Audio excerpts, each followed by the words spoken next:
प्रिय भक्तजनों, आज मैं आपके लिए नवरात्रि व्रत कथा कहने जा रही हूँ। नवरात्रि व्रत की कथा ब्रह्मा जी ने बृहस्पति जी को सुनाई थी। ब्रह्मा जी के अनुसार प्राचीन काल में मनोहर नगर में पीठत नाम का एक अनाथ ब्राह्मण निवास करता था। वह माँ दुर्गा की काफी पूजा किया करता था। उसके घर सुमति नाम की कन्या का जन्म हुआ। पिता प्रतिदिन देवी दुर्गा की पूजा करते तो सुमति उपस्थित रहती। एक दिन सुमति खेलती रह गई और पूजा में नहीं आई। पिता को पुत्री की इस बात पर क्रोध आया और बोला, आज तूने भगवती का पूजन नहीं किया, इस कारण मैं किसी कुष्ठ रोगी या दरिद्र मनुष्य के साथ तेरा विवाह करूंगा। पिता के वचन सुन सुमति बोली, मैं आपकी कन्या हूँ तथा सब तरह आपके अधीन हूँ। जैसी आपकी इच्छा हो वैसे ही करो। राजा से, कुष्ठी से, दरिद्र से अथवा जिसके साथ चाहो मेरा विवाह कर दो, लेकिन होगा वही जो मेरे भाग्य में है।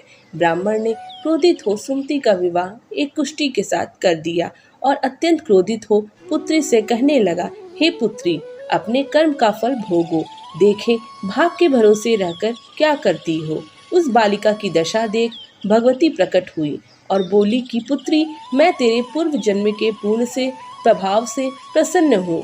तू पूर्व जन्म में निषाद भील की स्त्री थी। चोरी करने के कारण तुम दोनों को सिपाहियों ने पकड़ लिया और ले जाकर जेल खाने में कैद कर दिया। नवरात्र के दिनों में तुमने न तो कुछ खाया और न ही जल ग्रहण किया। इस प्रकार 9 दिनों तक नवरात्र का व्रत हो गया। हे ब्राह्मणी, उन दिनों में जो व्रत हुआ उस व्रत के प्रभाव से प्रसन्न होकर मैं तुझे मनोवांछित फल देती हूँ। तुम्हारी जो इच्छा है सो मांगो। उसने माँ से कहा कि हे माँ, मेरे पति का कोढ़ दूर करो। देवी ने कहा, उन दिनों तुमने जो व्रत किया था उस व्रत का एक दिन का पुण्य पति का कोढ़ दूर करने के लिए अर्पण करो। उस पुण्य के प्रभाव से तेरा पति कोढ़ से मुक्त हो जाएगा। तब उसके पति का शरीर भगवती दुर्गा की कृपा से कुष्ठ रोग से रहित हो गया। ब्रह्मा जी बोले, हे बृहस्पति, उस ब्राह्मणी की स्तुति सुन देवी प्रसन्न हुई और ब्राह्मणी से बोली, तेरे उदालय नामक अति बुद्धिमान, धनवान, कीर्तिवान और जितेंद्रीय पुत्र शीघ्र उत्पन्न होगा। सुमति ने कहा, हे माँ भगवती दुर्गे, अगर आप मुझ पर प्रसन्न हैं तो कृपा कर मुझे नवरात्र व्रत की विधि और उसके फल का विस्तार से वर्णन करें। देवी दुर्गा ने उसे बताया, आश्विन मास के शुक्ल पक्ष की प्रतिपदा से लेकर 9 दिनों तक विधि पूर्वक व्रत करें। यदि दिन भर का व्रत न कर सकें तो एक समय भोजन करें, घट स्थापना करें और वाटिका बनाकर उसको प्रतिदिन जल से सींचें। नित्य विधि सहित पूजा करें और पुष्पों से विधि पूर्वक अर्घ्य दें।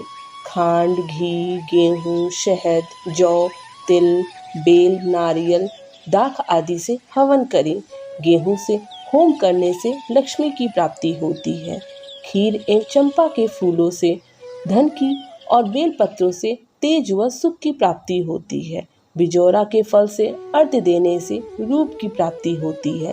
जायफल से अर्घ्य देने से कीर्ति, दाख से अर्घ्य देने से कार्य की सिद्धि होती है। आंवले से अर्घ्य देने से सुख की प्राप्ति और केले से अर्घ्य देने से आभूषणों की प्राप्ति होती है। इस प्रकार पुष्पों व फलों से अर्घ्य देकर व्रत समाप्त होने पर 9वें दिन यथाविधि हवन करें। आंवले से कीर्ति की प्राप्ति होती है और केले से पुत्र की प्राप्ति होती है। कमल से राज सम्मान की और दाखों से संपदा की प्राप्ति होती है। इन 9 दिनों में जो कुछ दान आदि दिया जाता है उसका करोड़ों गुना फल मिलता है। इस प्रकार ब्राह्मणी को व्रत की विधि और फल बताकर देवी अंतर्धान हो गई। कथा यहीं समाप्त होती है। जय माता दी। अगर आपको इस प्रकार की और भी कथाएं सुननी है तो कृपया करके हमारे चैनल को लाइक और सब्सक्राइब करना मत भूलिएगा। धन्यवाद।